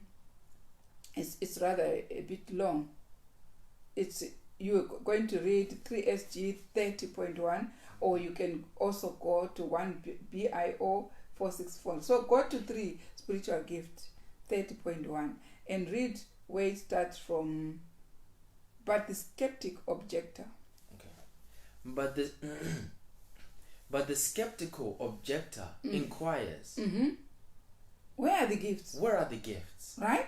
If your position be correct, why have they not been manifested in the church all along ever So since we God are set- asking now, where are these gifts? Where did they go? Because we know at those meetings there was a lot of opposition to the gift of prophecy. Now we see we are born in a time when there is no gifts. Where are they? The skeptic objector says, where are these? Were they not put in the church by God? This is this quotation from Sister White. Why Why? are not the sick healed by faith now? Why are the sick not being healed by faith now? We are aware that this is the principal objection brought against the scripture doctrine of the perpetuity of the gifts. Therefore, it demands special notice. The gifts have been superseded in the popular churches by human creeds. Now, what happened? The very creeds that were saying, do not introduce the creeds. They went ahead, they registered. So what took over? The creeds took over. And when the creeds are there, what happens to the spiritual gifts? The spiritual gifts are removed. This is why they were hesitating to organize or to register. Because they knew these spiritual gifts will be taken off. And what will take the place is these policies, church policies, creeds, and whatever. These are the ones that took over. That's why I say, where are these gifts now? They are gone. They are gone. And what do we see? What is guiding us? Is these policies? Is these creeds? Right? Read on. We are aware. Yeah. Yeah, okay. The gifts have been superseded in the popular churches by human creeds. Right. The object of the gifts, as stated by Paul, was for the perfecting of the saints, for their work of the ministry, for the edifying of the body of Christ, till we all come in the unity of faith. That was the real reason why God gave gifts. The object was to perfect the church, to edify. This is why God gave the gifts. But what happened? Instead, the gifts were taken out. What was introduced? The creeds. Right? These were heaven's appointed means to secure unity of the church. The people in the church will be united by the gifts. How united? Because this spirit of prophecy would bring a prophet. And God will work through a prophet to say, what next? What next to believe? What next? Now people are stuck on the three angels message. They haven't gone to the fifth angel. Why? They took away the gifts. They took away the gifts, and who is presiding now? Is the church policies, is the creeds. Instead of the gifts telling them, when the scroll unrolls, the gift will tell them what to believe next, what to believe. They've taken up. That's why they say, away with prophets. Away, we don't have a prophet. The prophet is dead already. We are now waiting to open the cloud. They're believing all sorts of things that are not even in alignment with the Bible. Why? Because the gifts have been superseded by creeds. But the popular churches have introduced another means of preserving unity, namely human creeds. Now, how are they preserving unity? By putting church policies. Why? Because anything that is not in that policy, they don't take. So that's why we hear people, that's not what we practice. That's what we do. Why? Because they are being led by the creeds, by the policies. They are the ones that will tell them, don't take this, take that, don't take this, take that. Why? Even if it is written black and white in the Bible, they will not take it. Why? Because the gifts were removed, superseded by these creeds. Right? These creeds. These creeds secure a sort of unity to each denomination. Each denomination has creeds. But they have a sort of unity, because they'll say, our practice is this. And that denomination will say, our practice is that. That one, but should it be so diverse? When we are taking from the same Bible, should it be so diverse? Is because the gifts were taken off, superseded. You can see how they were fighting Sister White. She would absent him herself. And when she's absent, what would remain happening? What will happen? When you saw when she was absent, that they made a vote. Right? Because she was absent. Are they not making votes right now? They are. Why? Because they are not gifts. If they are gifts, the one with this gift of prophecy will be given a vision. And they'll get an answer. There is no vote. God does not operate as the world. In the world, we vote. Yeah, you see, let's vote for this policy. Let's vote for that, and they vote, and the policy becomes active. But with God, God has a theocratic government. You take it or leave it. What He gives you, whether you like it or not, you take it. When He says, "Thou shalt not kill," you take it. If you argue with it, you will see the consequences. When He says, "Thou shalt not commit adultery," or "Thou shalt not steal," you will take it. If you say, "I don't," you will face the consequences. That's how He is. Theocracy occurs in the Bible. Right? These creeds secure a sort of unity to each denomination. Right? But they have all proved inefficient. They are not as efficient. Appears from the new schools. Because they do not go along with the rolling of the scroll. They are inefficient. People, that's why we have in Jeremiah chapter 8, verse 7, verse 20, that they will say, "The harvest is past. The summer is ended. We are not saved." Why? The scroll was going on, but they were stuck somewhere with the creeds. So they will see those who are not in the creeds continuing to go with God, and God telling them, and this, and this, and this, while they are stuck with the creeds. Until the harvest is what? Is past. The summer is what? Is ended. We are not saved. You understand? So God wants the Bible, and the Bible is the creed. Is what we should follow. Read the Bible. It will take you into heaven. Right? And all the denominations cannot be right. Right? And it may not be wrong to suppose that no one of them is right on all points of faith. Mm-hmm.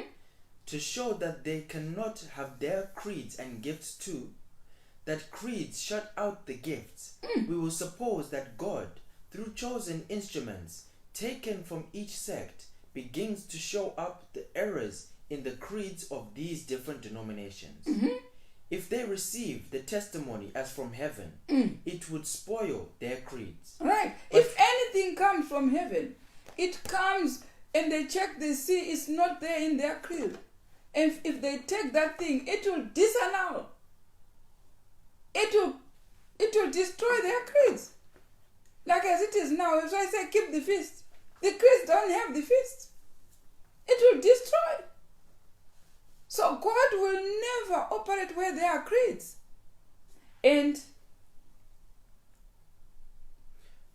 But would they throw them away and come out on the platform of unity taught by Christ, Paul, and Peter? Never.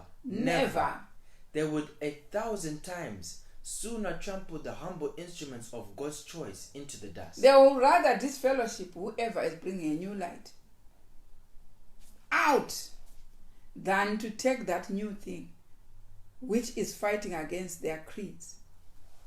This is what spiritual prophecy is saying. And what? It is evident that if the gifts were received, they would destroy human creeds. If anything comes from God, if they actually say there is a prophet, it means all that church policies in the bin.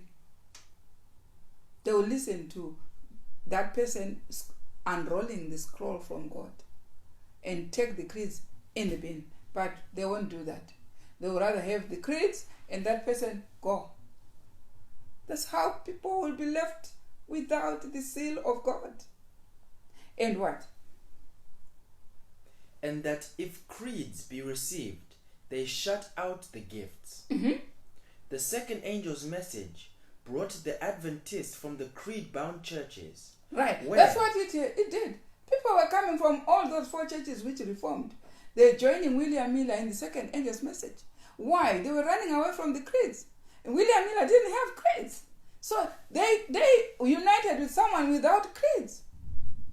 That's how God used William Miller. He didn't have creeds. And those who were coming to join William Miller ran away from the creeds to join William Miller, who had no creeds.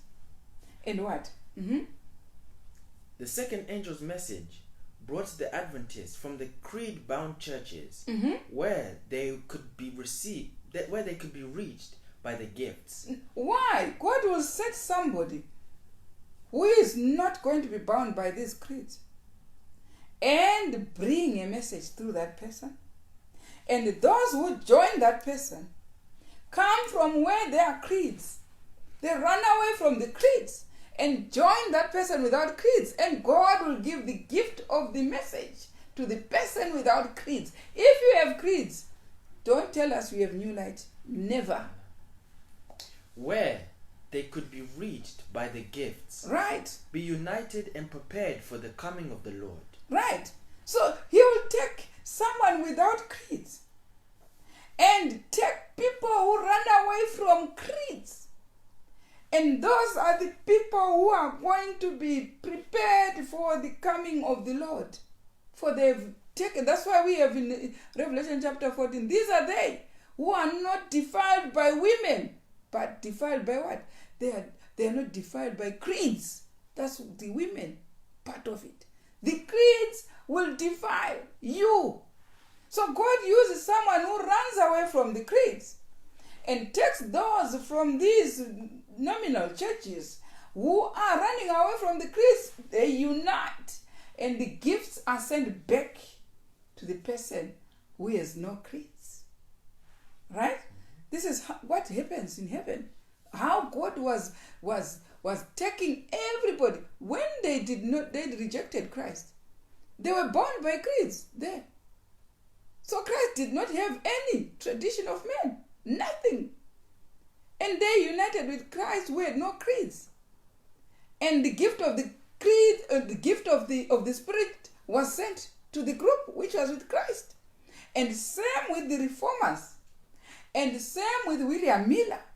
And same when Sister White started, there were no creeds. You can see them. They have been debating whether to put them on. And James has already facilitated the creeds to be brought to the church by registering. And see what happened. That's why even when Moses was taken out there. First was taken from Pharaoh to remove all those things that will pollute the gift of prophecy. So when he was outside there, that's when God came to give him the gift. The gifts are given from someone, they are given to someone who is out, not in creed boundaries.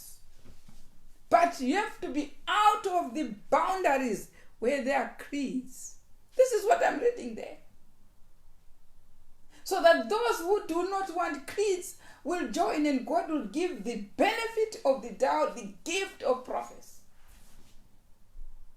Right? Let's read on. A creed. Okay. On 1 BIO 454.3. A creed. A creed. And the gifts. Yeah. Thus stand in direct opposition to each other. Now, what are we? You come with your creeds. We come with the gifts. But what is happening? We are in direct opposition. Because one is being controlled by creed, and the gift is being controlled by God. It's two different direct opposition. This is what happens. Right? And now, what is our position as now a start people? where he says a creed. A creed and the gifts thus stand in direct opposition to each other. Right. Now, what is our position as a people? What then is our position as a people? The Bible is Bible our creed. Is our creed. We reject everything in the form of a human creed. I cannot go under a creed bound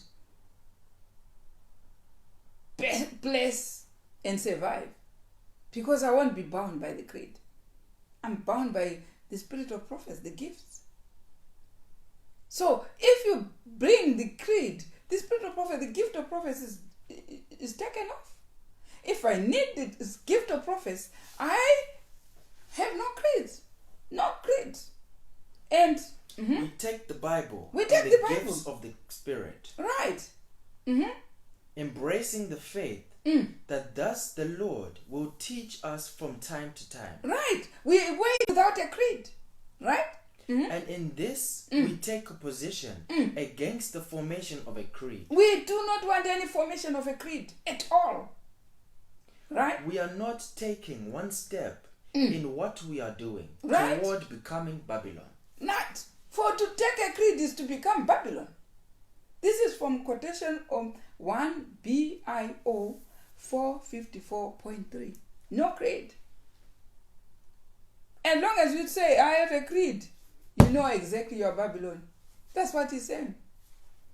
Right. And here, go to 19 MR 381.3. Creed.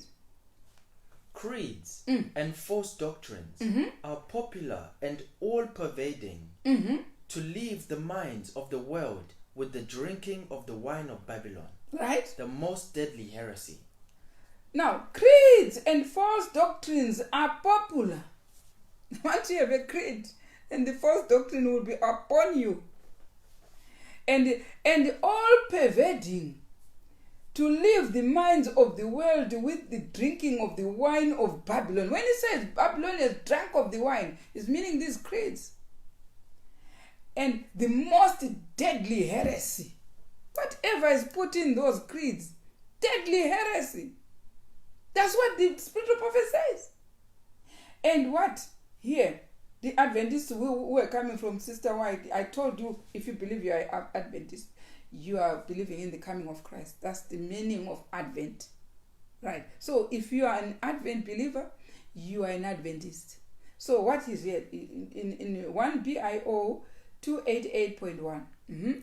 Adventists of the smaller group, Right? having cut loose from church creeds and church discipline, Right? avowed their purpose to find their guidance in God's word alone. Now he's talking about our time now. There will be some who believe in the coming of Christ at our time. And these people who believe in the coming of Christ, Cut loose they will cut loose from church creeds. from church creeds and discipline. And they avowed, they were sin. They avowed their purpose to find their guidance in God's word alone. And The evidences of God's leading and providences in their experience for the past year or two have been too great to deny. right? The embryo Of God's remnant church was in this that group. So, you know, when we have a small maize, you know, a grain, inside is what is called an embryo. The grain cannot die when that embryo is still present. It is there.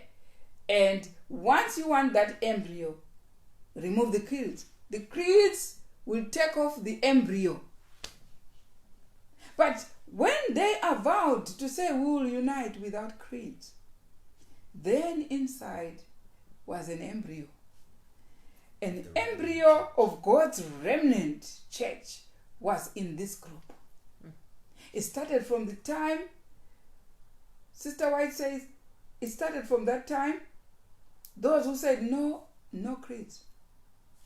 Right. 28 WV. It's the same. It's the same. It's the same. Now, let's go to group number 2. That one was group number 1. It had no creeds. But we have group number 2. That's why I said there is 2 groups. There's a group with creeds and a group without creeds. So we are going to group number 2 as it started from there with the pioneers.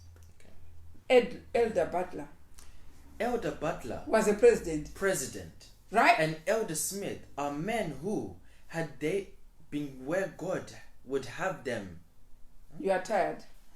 Elder Butler who was the president, and Elder Smith are men who, had they been where God would have had them, would have stood by my side to help me. That's a group without an embryo. You see the names. Elder Butler, who was the president at that time, and Elder Smith are men who, had they been where God would have had them, would have stood by my side to help me in the place of hindering me in the work which the Lord has given me to do. So Sister White was in a group, which was group number 1, without creeds. And then there is a group number 2 with creeds, which was blocking Sister White all the time. Did you see that? Now, when we have 2 horses, like we saw in Zechariah chapter 6, 2 horses pulling the Laodicean church. One has an embryo, and one does not have an embryo. One has creeds, one does not have creeds. Like it was Elder Butler, who was the president at that time, and Elder Smith. They were opposite the group, which was the Sister White, which had no creeds, which was with Elder Jones and Wagona, working against that other. Read on. Elder Butler, president, and Elder Smith are men who, had they been where God would have had them, would have stood by my side to help me in place of hindering me in the work which the Lord has given me to do. Now, so you have to check if you are in the group without creeds. You have to check who is arguing against you. Ask him a good question. Do you have creeds? If he says yes, you say, okay. Their job is just to hinder those without creeds. That's what it was here. And those who have not had the experience and the light that these men have had are only accountable for the light which God has given them. They had people who had not had experience that these men had. What experience did they have? They saw that Sister White was a prophet. They knew, but they were leading a people who did not see Sister White. You understand? So it says, even them, they are following them, but they are only accountable to the light that they received. DD, which is daughter, darkness before dawn, right? 37.2.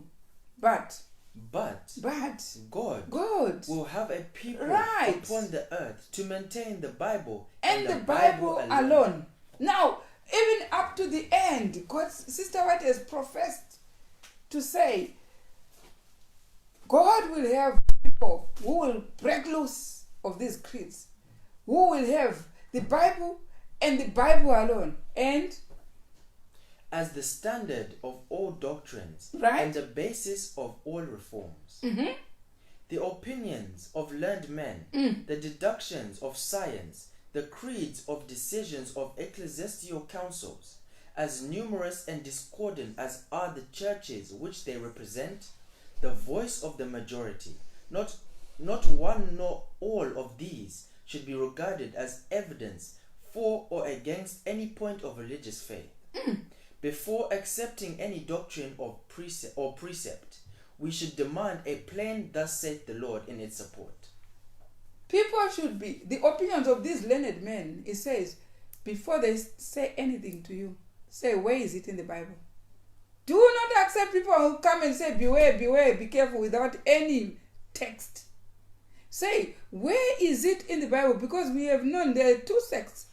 There are 2 sects, those who are bound by creeds and those who are not bound by creeds. Those who have opinions of learned men and those who are not opinions of learned men. So before you accept anything, say, where is it? Now let's go to EP, Eternity Past, page 73.1. The existing confusion of conflicting creeds and sects is fitly represented by the term Babylon. The existing confusion of conflicting creeds and sects is fitly represented by the term Babylon, which prophecy applies to the world-loving churches of the last days. Right. On Revelation chapter 18. It's there. Revelation 14.8 and Revelation 18.2. Right. So here, let's go to Great Controversy, page 455, third paragraph.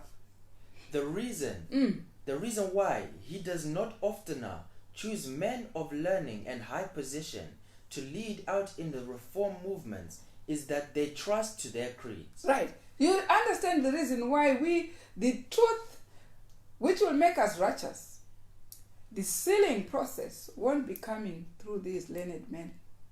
Why?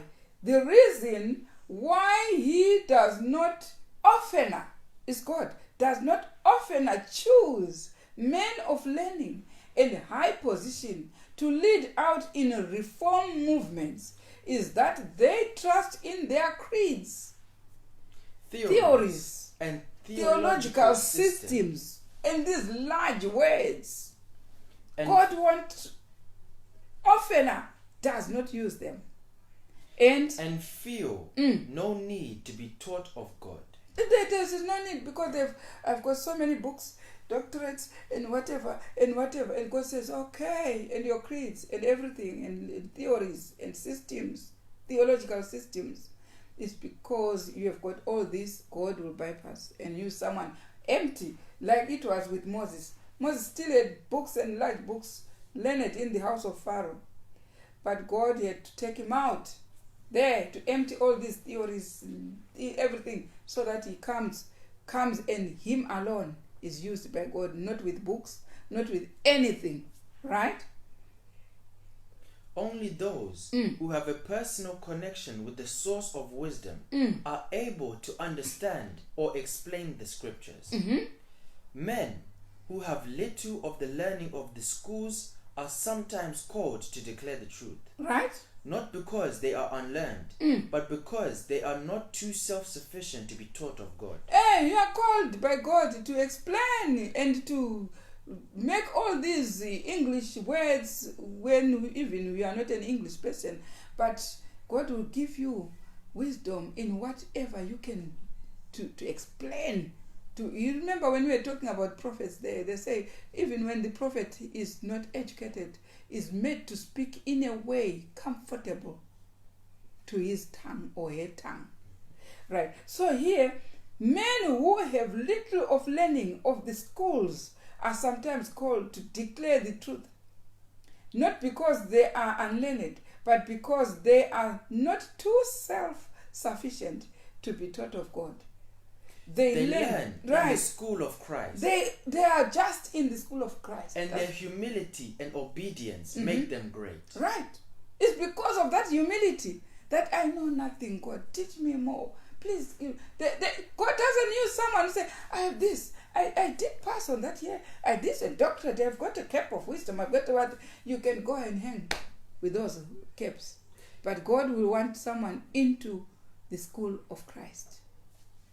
In committing to them a knowledge of his truth, God confers upon them an honor, in comparison with which earthly honor and human greatness sink into insignificance. Right. Here, I want, this one is a bit longish. I know you are tired. I want to say on 1T 572.1. We're still progressing with the Reformation, Sister White. You see how much it was terrible. It was really terrible. And don't expect anything better.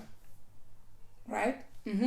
Here, I think it my duty to state that as this work was in progress, unfortunately, a wealthy brother from the state of New York visited Wright after calling at Battle Creek, and the learning what we had started out contrary to the opinion and advice of the church and those who were standing at the head of the work at Battle Creek. He chose to represent my husband, even before those for whom he had the greatest labor, as being partially insane, and his testimony consequently as of no weight. His influence in this matter, as stated to me by Brother Root, the elder of the church, set the work back at the least 2 weeks. I state this, that unconsecrated persons may beware how they in their blind, unfeeling state cast an influence in an hour which may take the worn servants of the Lord weeks to counteract. We were laboring for persons of wealth, and Satan saw that this wealthy brother was just the man for him to use.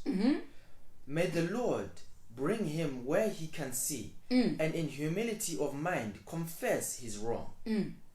By 2 weeks more of the most wearing labor, with the blessing of God, we were able to remove this wrong influence and give that dear people full proof that God had sent us to them. As a further result of our labors, 7 were soon after baptized by Brother Wagner, and 2 in July by my husband, at the time of our second visit to the church. Right. So this is where the devil thought, oh, this is a poor company. Sister White was looking at people who were very poor. Oh, let's send somebody with a bourgeois with money. They will take this person to lead. But he was utter rubbish, because didn't even understand didn't even have a single ray of light from God, and retarded the work for 2 weeks before. So you have to be careful. She was very careful. This person was sent by the devil to ruin the movement, but Sister White was awake to that. And this is one of the things that happened. And then what happens? And I want you to go to your estate, and the first estate anyway, and Google for me 1T page 577, and go to the paragraph which starts and say, in this state of mind. Okay.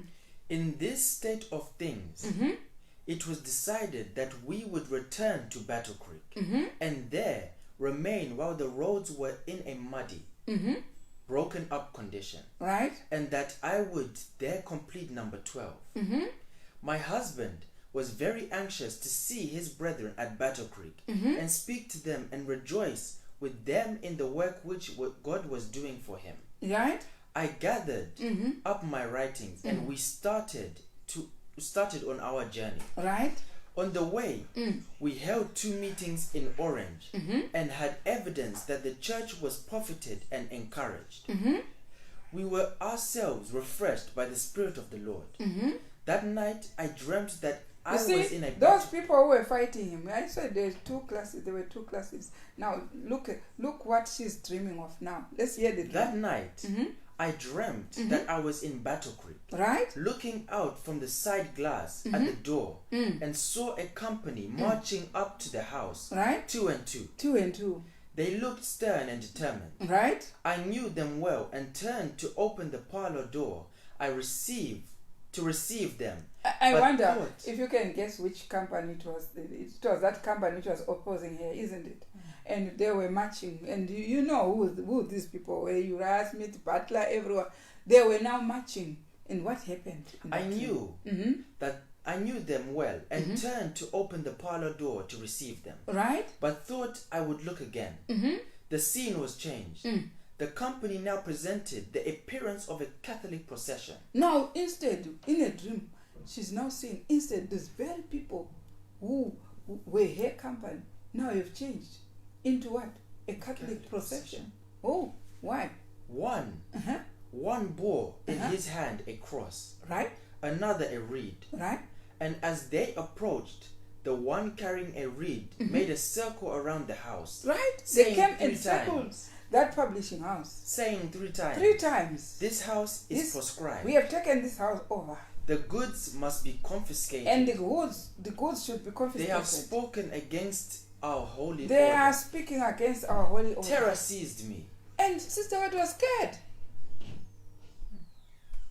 Why? The house was confiscated to these people marching.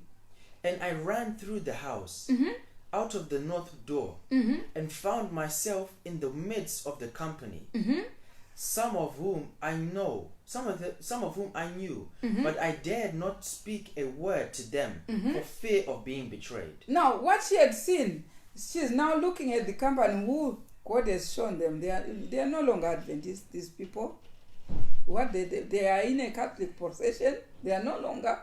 You understand? So here we see even that Revelation chapter 12 where it says the dragon spat at the woman using this one. And now why? We come up, we say, let's kneel to God, and then we say, you are kicked out for kneeling. Let's keep the feast. You are kicked out for kicking for keeping the Sabbath and the feast.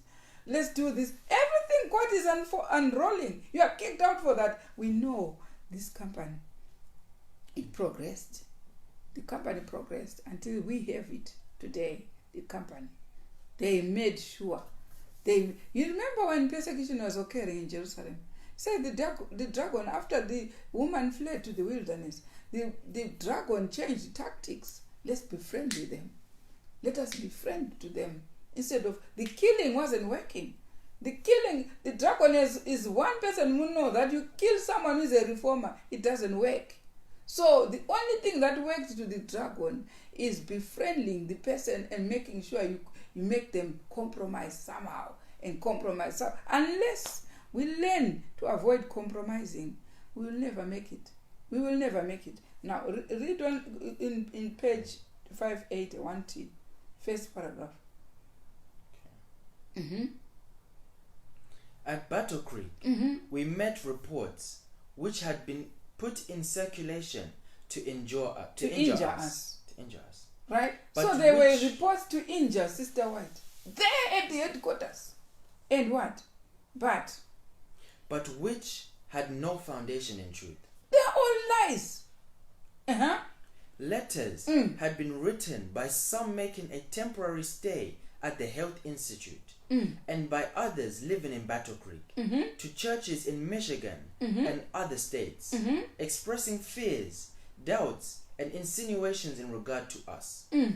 I was filled with grief as I listened to a charge from a fellow laborer whom I had respected, that they were hearing from every quarter things which I had spoken against the church at Battle Creek.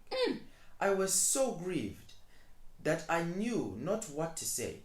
We found a strong, accusing spirit against us, right? As we became fully convicted of the existing feelings we felt homesick. We were so disappointed and distressed that I told two of our leading brethren that I did not feel at home, as we met distrust and positive coldness instead of welcoming and encouragement, and that I had yet to learn that this was the course to pursue toward those who had broken down among them by overexcitation and devotion to the work of God. Right. So I then said that we thought we should move from Battle Creek and seek a more retired home. Right. You see, so goes the journey of the reformer. It was no cakes. It was not a. It's no cake, and whoever will reform, will continue with the reformation now. It's no cakes. It's no cakes. From the people you trust, it's no cakes. And here, let's read from 1T 580.2, the second, grieved in spirit. Grieved in spirit, beyond measure. I remained at home, dreading to go anywhere among the church for fear of being wounded. Finally, as no one made an effort to relieve my feelings, I felt it to be my duty to call together a number of experienced brethren and sisters and meet the reports which were circulating in regard to us. Weighed down and depressed, even to anguish, I met the charges against me, giving a recital of my journey east 1 year since, and the painful circumstances attending that journey. In my dream,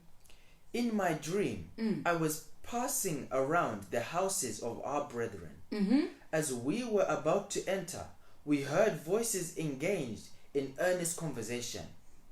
the name of my husband was frequently mentioned, and I was grieved and astonished to hear those who had professed to be our firmest friends relating scenes and incidences which had occurred during the severe affliction of my husband, when his mental and physical powers were palsied to a great degree. I was grieved to hear that the voice of the professed brother from New York before mentioned, relating in an earnest manner and in an exaggerated light incidents of which those at Battle Creek were ignorant, while our friends in Battle Creek in their turn related that which they knew. I became faint and sick at heart, and in my dream came near falling, when the hand of my attendant supporter supported me, and he said, "You must listen. You must know this, even if it is hard to bear." Her angel was strengthening her. Listen. It was so sickening in the houses of the believers, of the Sabbath believers, all talking, criticizing the very person, the messenger God was using. What is happening in your houses? What are you talking about in your houses? Don't you think God is listening? He is listening.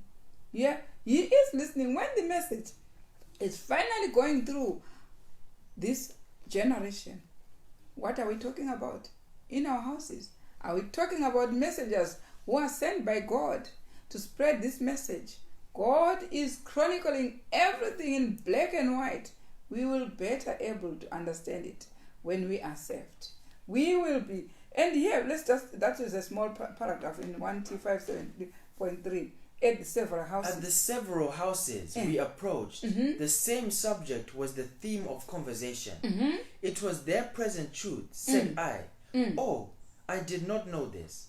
I was ignorant that such feelings existed in the hearts of those whom we have regarded as our friends in prosperity, and our fast friends in suffering, affliction, and adversity. Would I had never known this, we have accounted these our very best and truest friends. We can spend days, months, years just reading about the biography of Sister White, just making sure we know our election, and making sure that in the two sides that were there from the formation of this reformation, which side are you? There was a side of A.T. Jones and Sister White and Wagona and her son, and there was a side which were these people were criticizing non-stop. They had creeds. They had nothing to do with the salvation of men. But those who are going to continue reforming, those who are going to continue in the truth, making sure nothing escapes from their mouth which will appall heaven, which will make heaven disgusted, which will make sure the people who are being saved, who are being sealed, will definitely be sealed when they will be upright. No dot, nothing in their character will be found wanting. They will receive the seal of God.